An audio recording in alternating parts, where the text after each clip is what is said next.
क्या आपने कभी उस सन्नाटे की गूंज को महसूस किया है? कुछ शख्सियतें ऐसी होती हैं जो कमरे में दाखिल होते ही बिना एक शब्द बोले वहां की फिजा बदल देती हैं।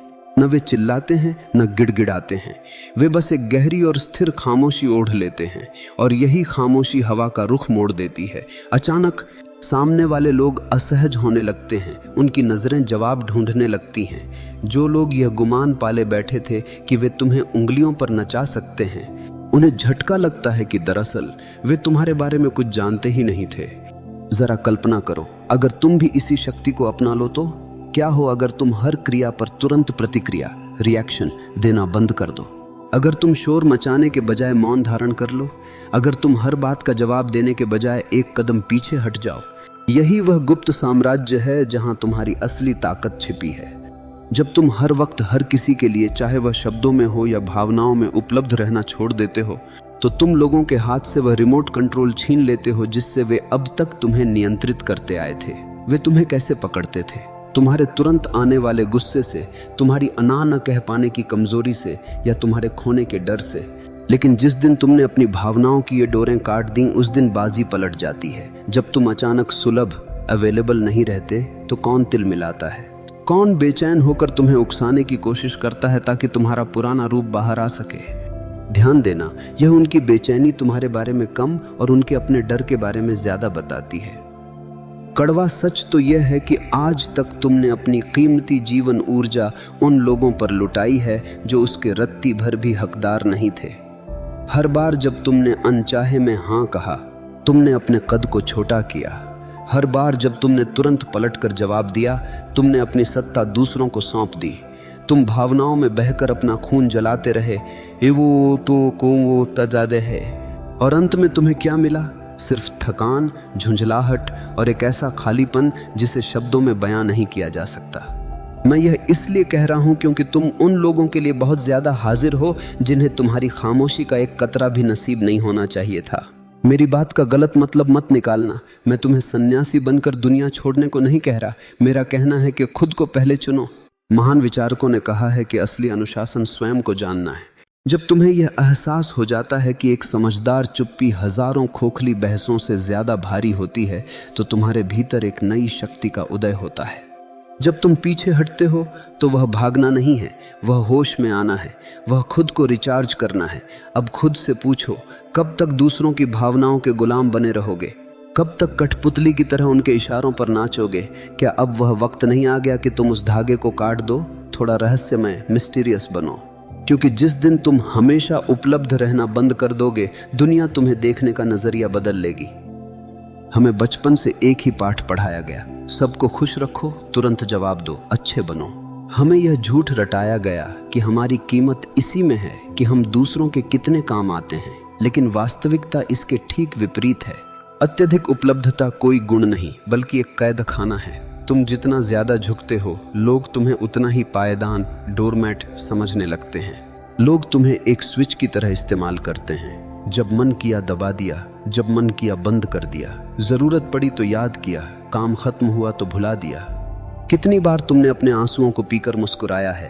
कितनी बार तुमने अपनी अंतरात्मा की आवाज को दबाकर हाँ कहा है? यह आत्मत्याग नहीं है, यह आत्महत्या है। यह खुद के साथ किया गया सबसे बड़ा धोखा है। याद रखो, हमारी ऊर्जा का भंडार असीमित नहीं है। हर एक हाँ, हर एक फालतू बहस हमारे भीतर से जीवन का एक हिस्सा नोच ले जाती है, और जब यह ऊर्जा खत्म हो जाती है तो हम भीतर से खोखले हो जाते हैं। सच तो यह है कि दुनिया को तुमसे प्यार नहीं, तुम्हारी उपयोगिता, यूटिलिटी से प्यार है। लेकिन जिस दिन तुम अपनी सीमाएं, बाउंड्रीज खींच देते हो, जिस दिन तुम कह देते हो बस अब और नहीं, उसी दिन वे लोग तुम्हें बदला हुआ, घमंडी या ठंडा कहने लगते हैं। असल में तुम नहीं बदले, बस अब तुम उनके मतलब के नहीं रहे।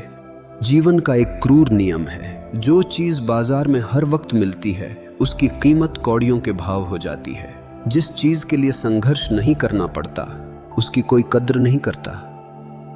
अगर तुम हर वक्त मौजूद हो तो कोई तुम्हारा महत्व क्यों समझेगा? अब तुम्हें तय करना है कि तुम्हारा समय, तुम्हारा ध्यान और तुम्हारी उपस्थिति किसे मिलनी चाहिए, कौन सच में इसका हकदार है, और सबसे बड़ा सवाल, कौन तुम्हारी अनुपस्थिति, एब्सेंस के लायक है। लेकिन हम बार बार प्रतिक्रिया क्यों देते हैं? क्यों झुक जाते हैं? इसके पीछे विज्ञान है। कार्ल युंग ने कहा था कि इंसान का मन मशीन नहीं, एक ऊर्जा तंत्र है। हर विचार और प्रतिक्रिया में ईंधन खर्च होता है।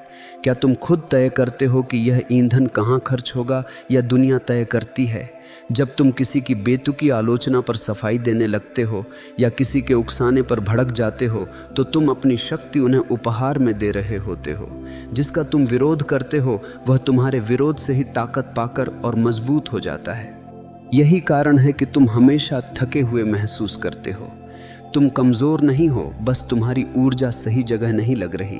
और थका हुआ इंसान शेर नहीं, शिकार होता है। चालाक लोग ऐसे थके हुए लोगों को पहचान लेते हैं और अपना बोझ उनके कंधों पर डाल देते हैं। लेकिन एक जागृत मन अपनी ऊर्जा को भीतर समेटना जानता है। असली ताकत प्रतिक्रिया, रिएक्टिंग में नहीं, बल्कि सही समय पर सही एक्शन लेने में है। उन रातों को याद करो जब तुम सो नहीं पाए क्योंकि दिमाग में कोई पुरानी बहस चल रही थी। मुझे यह कहना चाहिए था, उसने ऐसा क्यों कहा। यह सब ऊर्जा की बर्बादी है। यह तुम्हें अतीत में खींचता है। ऊर्जा एक कवच है। जब तुम इसे बचाते हो तो तुम्हारी मौजूदगी में एक वजन आ जाता है।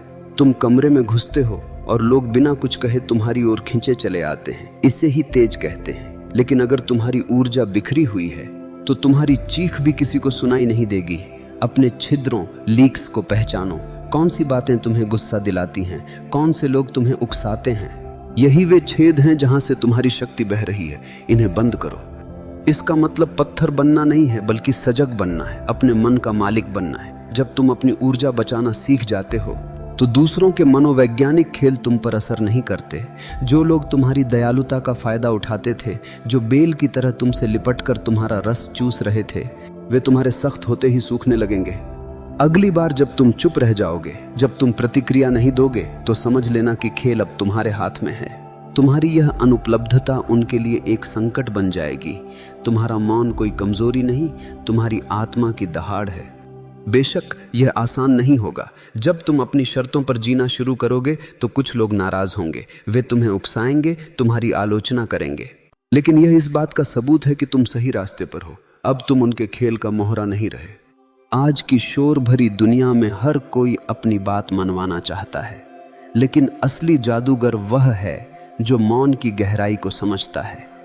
यह कायरता का सन्नाटा नहीं है, यह एक शेर का सन्नाटा है जो शिकार से पहले होता है। जब तुम शांत होकर देखना शुरू करते हो तो तुम्हें वे पैटर्न दिखाई देने लगते हैं जो पहले शोर में छिपे थे। तुम्हें समझ आने लगता है कि वही नाटक, वही लोग, वही कहानियां बार बार दोहराई जा रही हैं। यह जागरूकता तुम्हें आजाद करती है। जब तुम सफाई देना बंद कर देते हो तो लोगों का डर बाहर आता है, क्योंकि तुम्हारी चुप्पी उनसे उनकी कहानी छीन लेती है। जब तक तुम बोलते हो तुम उनके जाल में हो। जिस दिन तुम चुप हुए, नियम तुम्हारे हो गए। मौन का मतलब है चुनना कि कौन सा युद्ध लड़ना है और किसे जाने देना है। भीड़ से अलग होने के लिए दूरी बनानी पड़ती है। इस मौन की कीमत चुकानी होगी। कुछ रिश्ते टूटेंगे, कुछ लोग छूटेंगे। तुम्हें शायद अकेलापन महसूस हो, लेकिन यह अकेलापन नहीं, एकांत है। यह कमजोरी नहीं, शक्ति है। यह दर्द तुम्हारे पुनर्जन्म का दर्द है। जब तुम सबके लिए उपलब्ध रहना बंद कर देते हो, तभी तुम असल मायने में खुद के लिए उपलब्ध होते हो। यही असली आजादी है। अब कोई तुम्हारी डोर खींचकर तुम्हें नचा नहीं सकता। अंत में बस इतना याद रखना, जब तुम हर जगह मुफ्त में बंटते हो तो तुम सस्ते हो जाते हो। जब तुम मौन और संयम चुनते हो तो तुम अनमोल हो जाते हो। जिसे पाना आसान हो, दुनिया उसे रद्दी समझती है। जो दुर्लभ है, दुनिया उसी के कदमों में झुकती है। इसलिए अपनी उपस्थिति को दुर्लभ बनाओ। अपनी ऊर्जा को अपनी अमानत समझो। यही जीवन का सबसे बड़ा अनुशासन है और यही तुम्हारी असली जीत है। हम में से अधिकांश लोग इस डर में जीते हैं कि कहीं कोई हमें गलत न समझ ले। हमें लगता है कि अगर हमने तुरंत सफाई नहीं दी, अगर हमने अपनी बात साबित नहीं की, तो हम हार जाएंगे। लेकिन मौन का असली जादू यहीं से शुरू होता है। जिस दिन तुम खुद को यह अनुमति दे देते हो कि लोग मेरे बारे में जो सोचना चाहें सोचें, उस दिन तुम एक अदृश्य जेल से बाहर निकल आते हो। सोचो, तुम्हें अपनी सच्चाई साबित करने की इतनी बेचैनी क्यों है? क्या तुम्हारी सच्चाई इतनी कमजोर है कि उसे हर किसी के प्रमाण पत्र की जरूरत है? जब तुम जानते हो कि तुम कौन हो, तो तुम्हें चिल्लाकर दुनिया को बताने की जरूरत नहीं पड़ती। शेर कभी जंगल में जाकर घोषणा नहीं करता कि वह राजा है, उसका होना ही काफी है। जब तुम सफाई देना बंद कर देते हो तो तुम अपनी ऊर्जा को उस छेद से बहने से रोक देते हो जो स्वीकृति, वैलिडेशन की भूख ने बनाया था।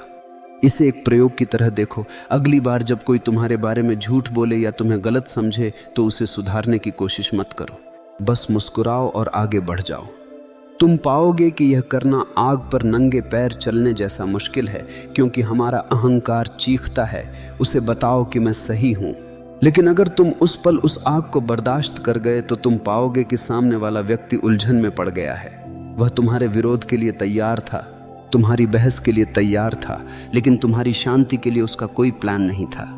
तुम्हारी यह शांति उसे जीवन भर खटकती रहेगी। और फिर बात आती है रहस्य, मिस्ट्री की। खुली किताब मत बनो। फटी हुई किताबों के पन्ने लोग रद्दी में फेंक देते हैं, लेकिन जिस किताब पर ताला लगा हो उसे लोग बहुत संभाल कर उत्सुकता से देखते हैं। आज के सोशल मीडिया के दौर में जहां लोग अपना नाश्ता भी दुनिया को दिखाते हैं, वहां अज्ञात, अननोन रहना एक महाशक्ति है। अपनी हर योजना, अपना हर दर्द, अपनी हर खुशी दुनिया के सामने मत परोसो। जब लोगों को तुम्हारे बारे में सब कुछ पता होता है तो वे मान लेते हैं कि उन्होंने तुम्हें हल सॉल्व कर लिया है, और जो पहेली हल हो जाती है उसमें किसी की दिलचस्पी नहीं रहती। थोड़ा धुंधला रहो। लोगों को अनुमान लगाने दो कि तुम क्या सोच रहे हो। उन्हें यह सोचने दो कि तुम अपना वीकेंड कैसे बिताते हो।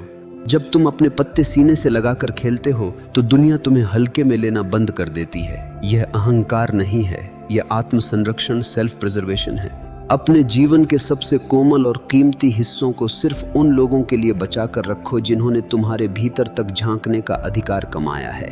हर राहगीर को अपने दिल के घर का मेहमान मत बनाओ। इस प्रक्रिया में एक छंटनी, फिल्टरिंग भी होगी। जब तुम अपनी उपलब्धता कम कर दोगे तो तुम देखोगे कि तुम्हारे फोन की घंटी बजना कम हो गई है।